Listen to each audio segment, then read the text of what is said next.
اعوذ باللہ من الشیطان الرجیم بسم اللہ الرحمن الرحیم۔ ایک حیران کون اور عقل والوں کے لیے ایک بہت ہی اہم نشانی کے طور پر یہ ویڈیو پیش کی جا رہی ہے۔ سبحان اللہ، اور عقل والوں کے لیے بہت سی نشانیاں ہیں۔ پہلی خاتون انڈین خلا باز سنیتا ولیمز، جنہوں نے چاند کے سفر سے واپسی پر اسلام قبول کیا، جس کے بارے میں وہ کہتی ہیں کہ جب میں نے چاند پر پہنچ کر زمین کی طرف دیکھا تو مجھے تمام زمین پر اندھیرا نظر آیا، لیکن دو جگہ ایسی تھیں جہاں سے روشنی نظر آ رہی تھی، اور جب میں نے ٹیلیسکوپ سے دیکھا تو وہ جگہیں مکہ مکرمہ اور مدینہ منورہ تھیں۔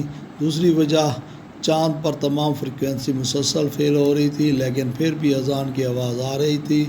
سبحان اللہ، یہ ہے جی قرآن پاک کا اور اسلام کا اور مکہ مکرمہ مدینہ منورہ کا معجزہ اور جلوہ۔ سبحان